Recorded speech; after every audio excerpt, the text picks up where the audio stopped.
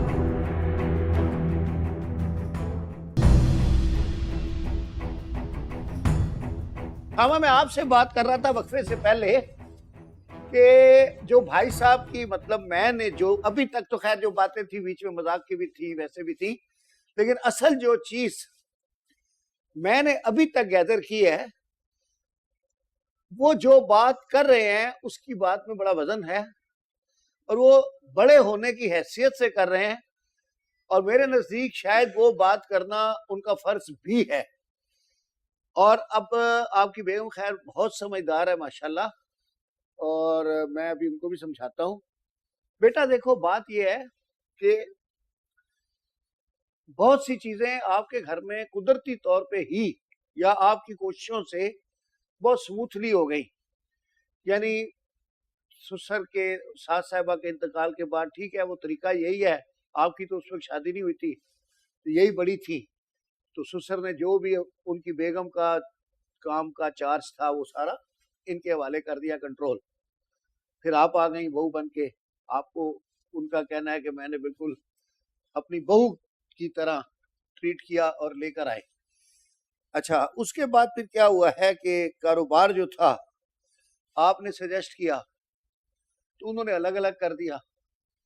अच्छा, अब जाहिर है जब दो चीजें अलग होती हैं तो पार्टियां जो आपस में डिस्ट्रीब्यूट की, तो जो बड़ा था उसकी एक अपनी प्रिविलेज थी। आपके मियाँ ने बड़ा अच्छा कहा कि जो पैसे माल लेकर पैसे नहीं देते थे वो पार्टियां, और वो पार्टियां जो माल ले लेती थी और बाद में बहाने बनाती थी कि केमिकल खराब था, एक्सपायर्ड था, उसके अंदर वो जान नहीं थी, तो वो पार्टियां हमें दे दी। खैर इनको चाहिए था कि वो वाली पार्टियां आधी आधी बांटते। मकान बेचना बहुत बड़ा डिसीजन है। अच्छा, ये भी एक हकीकत है कि अगर आप लोग साथ साथ रहते रहोगे तो आपके जेठ जिनका मतलब फैमिली में एक सुपर पावर हैं या ऊपर डोमिनेंट उनका इख्तियार है, तो वो तो पनपते रहेंगे और आप नीचे दबते रहेंगे, और फिर आपके बच्चे भी उनके बच्चों से दबते रहेंगे। बिल्कुल ऐसा ही है, ऐसा ही है ना, बिल्कुल ऐसा ही है, होता भी ऐसा ही है। बिल्कुल। तो अब बात यह है कि ये बात तो समझ में आने वाली है। तो अब डर ये लग रहा है कि कारोबार पहले ही बैठा हुआ है, अब अगर खुदा ना खास्ता घर बेच देते हैं तो ये छत भी आपसे ना चली जाए, ये पैसे भी जाया ना हो जाए, ये खौफ है। जज साहब आपको मैं पहले भी बता चुकी और हमने ये हमारा मालूमात के चाह छोटे है से कि अपार्टमेंट में 26 हम मियां चले बीवी जाए। गुजारा कर लेंगे, क्योंकि चूंकि अब ये हमारी जिंदगी का सवाल नहीं, हमारे बच्चों की आगे आने वाली जिंदगी का सवाल है। चले आप, अब मैंने वैसे आपको समझाया है कि इनकी सोच ये है। अच्छा जी, देखें भाईजान, आपकी मैंने काफी मतलब गुफ्तगू को ना सिर्फ सुना गौर से, क्योंकि जाहिर है आप बड़े हैं, मैंने खुद भी उस पर काफी गौर किया। अच्छा, मैंने ये भी देखा कि आपकी सोच जो है वो काफी मुस्बत है, अलग अलावा इससे कि भाई उनका जो इल्जाम है कि भाई आपने वो थकी हुई पार्टियां इनको दी हैं और अच्छी अच्छी खुद रख ली हैं, तो वो खैर एक जैसा है वो तो हल भी हो सकता है मसला।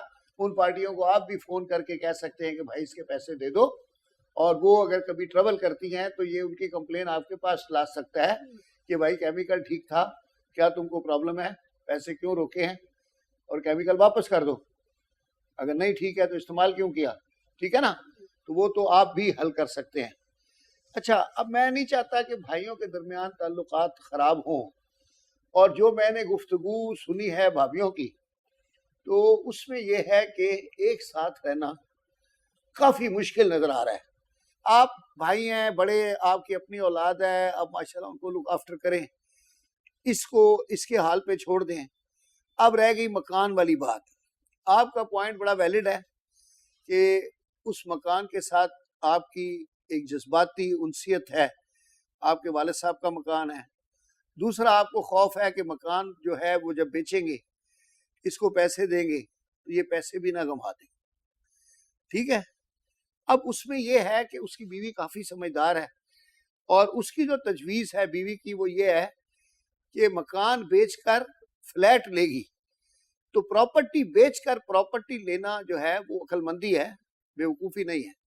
तो जो हमें खौफ है या आपको खौफ है कि ये बच्चे इनके और ये दोनों मियाँ बीवी बगैर छत के हो जाएंगे, तो वो नहीं होगा। फौरन फ्लैट लेंगे, फ्लैट से जो पैसे बचेंगे अब वो इन पे है उसे खा जाएं या कारोबार बढ़ाने में लगाएं या अपने फैशन पे ज़ाया कर दें। तो ये इनकी अपनी सवाबदीद है, वो इन पे छोड़ दें। अच्छा, घर का मैं आपको मसला बताऊं, ज़्यादा मुश्किल नहीं है। घर की आप कीमत डलवा लें, वैल्यूएशन वाले होते हैं, कंपनियां भी हैं, और 5-6 स्टेट ब्रोकर से पूछ लें, जो उसकी कीमत निकले 50-50 होता है। 50% तो आपका है, बकाया जो 50% है तो उसके आप इनको पैसे दे दें बजाय इसके कि आप थर्ड पार्टी को बेचें। और अगर आपके कारोबार से इस वक्त सरे दस्त इतने पैसे विड्रॉ करना मुश्किल है तो आप किसी बैंक से लोन ले लें, इस घर को मॉर्गेज करके, और फिर उनका लोन उतार दें। आपके वालिद साहब का घर आपके पास रह जाएगा। तो कोई इतना बड़ा झगड़े की बात नहीं है। और ये खरीदने की ऑप्शन आपको दे रहे हैं, ये अपना हिस्सा आपके हक में सरेंडर कर देंगे, पूरा घर आपका हो जाएगा, इनका अपना हो जाएगा, और दूर फासले पे रह लेंगे। ईद बकरीद पे आप लोगों का दिल किया करे तो मिला करें, नहीं करे तो मत मिले। वो अपने ससुराल में खुश, आप अपने ससुराल में खुश। आजकल तो ससुराल ससुराल हो रही है। तो मेरे ख्याल में अगर आपको ये फैसला मंजूर है, थोड़ा सा सोच लें, मरियम से मशवरा कर लें, तो मैं इसको अनाउंस कर देता हूँ, इनका भी कंसेंट ले लेता हूँ। क्यों बेटा, क्या कहती हो सुमैया? बिल्कुल जज साहब, ऐसा ही देखिए है। ना, अब घर तो मतलब आप लोग तो उसमें अब नहीं रह सकते, ठीक है ना, जी बिल्कुल। लेकिन आपने एक काम करना है। देखिए, आप अगर चाहें तो आपने एक काम करना है कि जैसे घर बिके वैसे ही आप 2 दिन के अंदर अंदर फ्लैट खरीदें, 3 दिन में।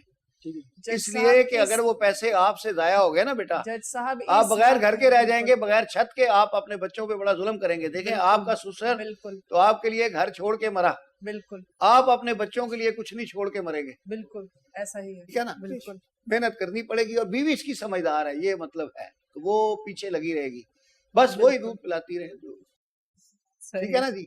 तो ये फैसला मंजूर है जी? मंजूर है। ठीक है, चलें जी, आज का केस का यही फैसला है, अदालत बर्खास्त है। ये बड़ी सीरियस बात है जी। कि अब्बू घर से 4 दिन गायब और डिस्कवर हुए हैं जाके ओल्ड पीपल हाउस में। इतना ख्याल रखता हूँ, ये तो जानते नहीं है इस बात को। तो क्या आपकी बेगम ख्याल नहीं रखती?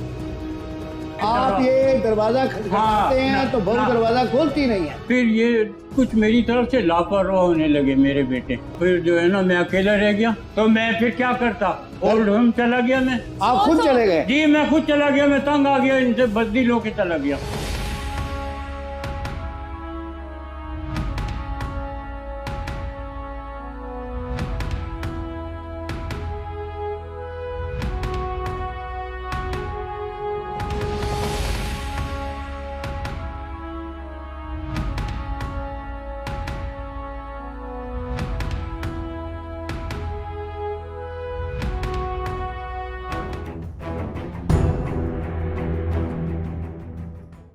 आपसे रिश्ता है